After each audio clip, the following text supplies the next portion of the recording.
Chapter 25. Pike. Lauren was pleased that she was getting good information out of Anna, but she woke up in a mood because she was facing a third boring day sitting around in Aldrington Care Centre. To make matters worse, one of the house parents came to Lauren's room after breakfast and told her that they'd found her a place at a school in Burgess Hill, starting the following morning. On top of the stupid green uniform, and the fact that settling into a new school was always a nightmare, came the news that she'd have to leave at 6:30 in the morning and walk to a bus stop 2 kilometres away before taking a 35-minute bus ride. "You sound like you got out of bed on the wrong side this morning," John said cheerfully when he rang Lauren on her mobile. "Seriously, don't wind me up," Lauren moaned. "I might really lose my temper."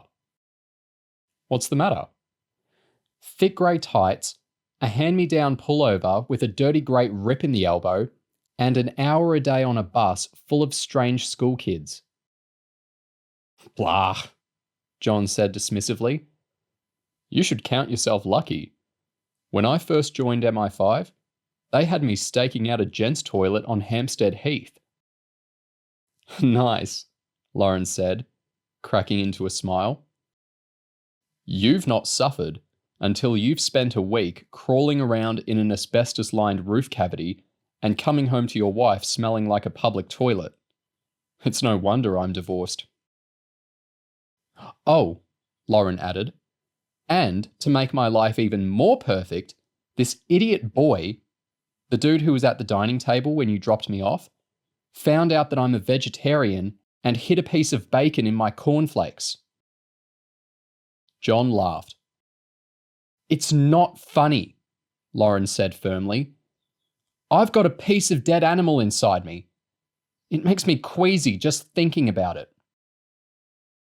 "Got lots of bits of dead animal inside me," John said. "The landlady here does a cracking cooked breakfast." "Anyway, I take it you heard the calls last night?" "Yep, and the messages you left with my assistant on campus. You must have called while I was in the shower." "So what are we going to do with the information?" Lauren pressed. "MI5 runs an anti-trafficking task force. We can pass the information on about Mr. Brauschka and the children's home in Nizhny Novgorod. But I'm not hopeful." "Why not? I bet you could track him down easily enough." "Probably," John said. "But it's a question of resources. It would probably take a team of 2 or 3 officers to track him down, and then we'd have to find evidence compelling enough to get the Russian police to prosecute him." Lauren tutted. "So why are we even bothering?"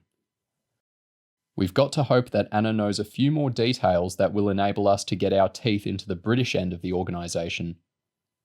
Keep pumping her gently for names, places, descriptions of the men, and any snippets of conversation she might have overheard while she was in the truck or on the boat." "The guy on the phone sounded creepy," Lauren said.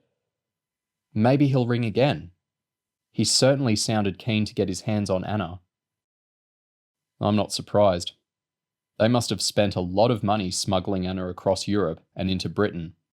And they probably had a buyer lined up ready to pay good money for her." "How much is a 12-year-old girl worth?" Lauren asked. "It depends upon the buyer. 20, 30, or maybe even £50,000. "It makes me shudder just thinking about it," Lauren said. "But why would they pay so much? Couldn't you just pick any girl off the street?" "You could," John said. "Trouble is, the girl would probably have family and friends. It gets in the paper, on the TV, and the police mount a full-scale manhunt. If you take a girl like Anna from a children's home in Russia and smuggle her in, she just vanishes. Nobody's looking for her because nobody even knows she's here."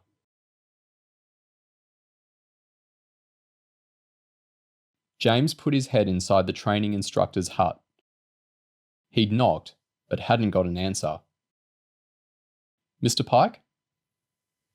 Pike emerged from a tiled area at the back of the hut, with wet hair and dressed only in a pair of alarmingly skimpy underpants. "Thanks for coming by during your lunchtime," Pike said. "No bother," James said. "I was coming up this way to see Bruce. The nurse asked me to bring his portable DVD player and some clean clothes." "How's he doing?" "About what you'd expect, I guess," James shrugged. "It's a bad break. When I left him last night, they'd given him a load of sedatives, and he was dead to the world." "Too bad. We've had a couple of bumps and sprains where kids have bounced off a net and hit a tree, but that's the first broken bone we've had in my time here." "I guess it's just a freak thing, getting your foot caught in the net like that." "Anyway," Pike said, as he pulled on a clean pair of combat trousers, "I asked you up here to say thanks. I wasn't totally convinced that Kevin would respond to bullying tactics, but it seems to have worked out. He's even a bit the other way, sir. I'm worried that he might go too far and start thinking he's indestructible. I've got him for 100 days of basic training, starting in just over 3 weeks. Pike smiled. "I reckon we'll have his head straight by the end of that. The other reason I wanted you to come up was to ask if you'd be interested in helping us out a bit more. There are always kids to be trained. We can always do with a hand on weekend exercises. And of course, if you're helping us out on a regular basis, we'll make sure that your own training and academic requirements are lightened." James nodded. "Meryl said I had a choice between helping out with training and doing heaps more academic stuff. The only thing is, if they lift my suspension, I'll probably be out on missions most of the time." Mr. Pike was now dressed, except for his boots. He walked over to a coffee percolator. "Drink?" "Nah, I'm fine." "So, how's Hewitt getting on with the investigation?" Pike asked. James shrugged.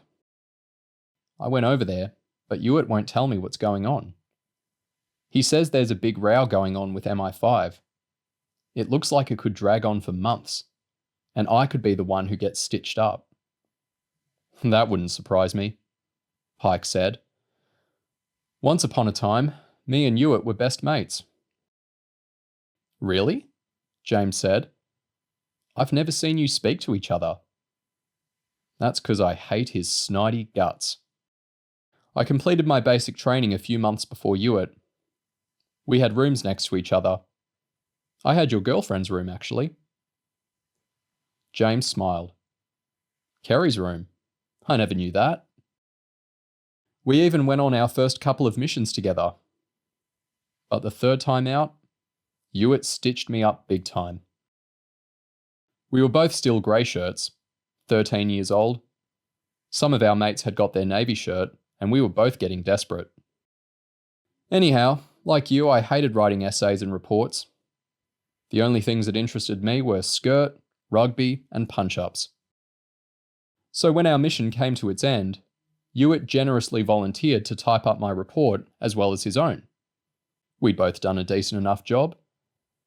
But I see him 2 days later, and he's wearing a navy shirt. When I read the reports, it was like everything Hewitt had done was perfect, and everything I'd done was half-assed. I did my nut, but I couldn't complain unless I was prepared to admit that I hadn't written my own mission report." James shook his head. "Some best friend." "I dragged Hewitt out of his room and kicked him from one end of the 6th floor corridor to the other. But the damage to my career was done. Hewitt was part of the elite, going off on all the best missions. It took me another 18 months to get my Navy shirt, but I was never regarded as anything other than an average agent." "Do you get on with him now?" "Barely," Pike shrugged. "Zara's a nice lady, and she invited me when her kids were christened. I put my good suit on and acted civil, but Hewitt still leaves a bitter taste in my mouth."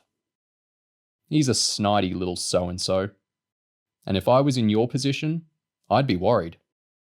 I'd bet you my left nut that what comes out of that investigation isn't what's best for you or for Cherub, but whatever's good for Hewitt bloody Asker. James wasn't sure what to think. Maybe Hewitt had set Mr. Pike up, but the incident must have taken place more than 15 years ago, and they'd both been kids. It hardly seemed like grounds for believing that Hewitt would do the same to him. And what did Hewitt even have to gain by stitching him up? You know what? Pike grinned, as he pulled a blue plastic card out of his wallet and handed it to James. That's for the mission preparation building. Full access. What am I supposed to do with it? The mission controllers don't usually work late, Pike explained. Go into Hewitt's office and have a good snoop around. James tentatively grabbed the card. I dunno, sir. You only get one shot at a Cherub career, Pike said. Hewitt ruined mine. Don't let him do it to you. Thanks, James said, as he tucked the card into his pocket.